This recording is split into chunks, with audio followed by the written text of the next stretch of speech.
Jubilee hills ఉప ఎన్నికల్లో BRS తరపున అన్ని తానై వ్యవహరించిన పార్టీ వర్కింగ్ ప్రెసిడెంట్ కేటీఆర్ ప్రజల తీర్పును గౌరవిస్తున్నామంటూనే ఎన్నిక జరిగిన తీరును తప్పుబడుతున్నారు. ప్రచారం సమయంలో సర్వేలన్నీ కూడా బీఆర్ఎస్ఏ గెలుస్తుంది అన్నప్పుడు స్వాగతించిన ఆయనకు ఫలితాలు మాత్రం మింగుడు పడినట్టుగా కనిపించడం లేదు.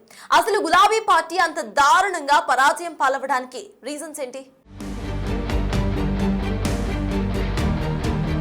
మాగంటి మరణం తర్వాత అనివార్యంగా వచ్చిన జూబ్లీహిల్స్ ఉప ఎన్నికల్లో అందరికంటే ముందుగా బీఆర్ఎస్ పార్టీ తమ క్యాండిడేట్ ని అనౌన్స్ చేసి ప్రచారం మొదలుపెట్టింది. సిట్టింగ్ సీట్ ని ఎలాగైనా దక్కించుకునేందుకు తిరిగి మాగంటి కుటుంబానికి జూబ్లీహిల్స్ టికెట్ కన్ఫర్మ్ చేసింది బీఆర్ఎస్ అధిష్టానం. సెంటిమెంటే తమ అస్త్రంగా మాగంటి సునీత, ఆమె కుటుంబ సభ్యులు ప్రచారం చేశారు. అయితే పోలింగ్ తర్వాత ఎగ్జిట్ పోల్స్ అన్ని మాగంటి సునీత పరాజయాన్ని ఖాయం చేశాయి. ప్రస్తుతం ఎన్నికల ఫలితాలు ఎగ్జిట్ పోల్స్ అంచనాల కంటే దారుణంగా రావడం గులాబీ శ్రేణులను ఉలిక్కిపడేలా చేశాయంట.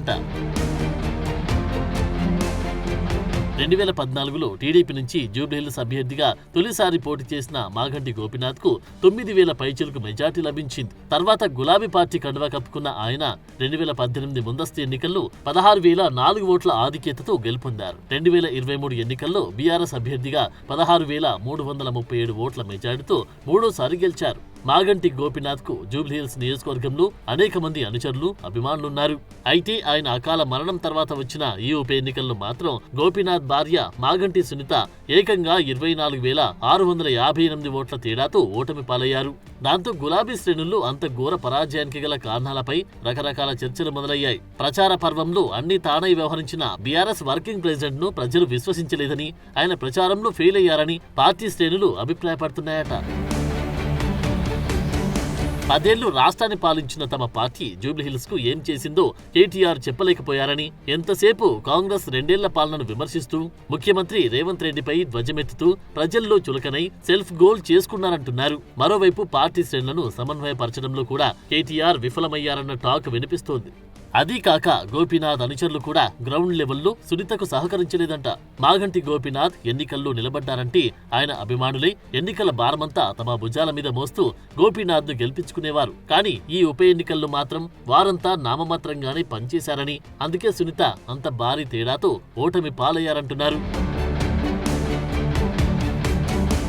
మాగంటి సునీత రాజకీయాలకు కొత్త అవడంతో అనుభవాలేమీ స్పష్టమైందంటున్నారు. ఇవి చాలవన్నట్లు మాగంటి గోపీనాథ్ది సహజ మరణం కాదంటూ, ఆయన మరణం వెనుక ఏదో కారణం ఉందంటూ గోపీనాథ్ అభిమానుల పేర్లతో జూబ్లీహిల్స్ లో వెలిసిన పోస్టర్లు, మాగంటి మొదటి భార్య కొడుకు హైదరాబాద్ కు వచ్చి చేసిన ఆరోపణలు, గోపీనాథ్ తల్లి మహానంద కుమారి ఏకంగా కేటీఆర్ పైనే ఆక్రోశం వెళ్లగక్కడం, ఇవన్నీ సునీత ఓటమికి కారణమయ్యాయంట.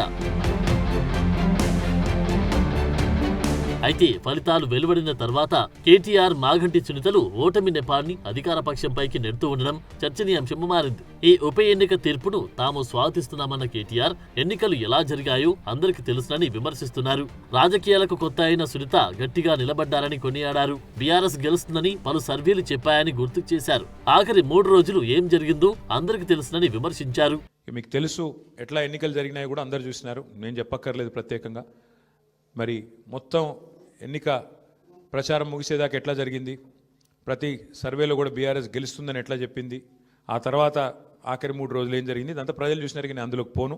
మరోవైపు జూబ్లీహిల్స్ లో రౌడీజంతో ఉప ఎన్నిక జరిగిందని బీఆర్ఎస్ పార్టీ అభ్యర్థి మాగంటి సునీత ఆరోపించారు. ప్రజాస్వామ్యంలో అప్రజాస్వామ్యంగా గెలిచిన ఎన్నిక ఇది అని ఆమె అభివర్ణించారు. ప్రజలను భయపెట్టి ఓట్లు వేయించుకున్నారని కాంగ్రెస్ పార్టీ నేతలపై ఫక్తు పొలిటీషియన్లా ఆమె మండిపడ్డారు. మొత్తానికి అలా సాగిపోతుంది బీఆర్ఎస్ రాజకీయం.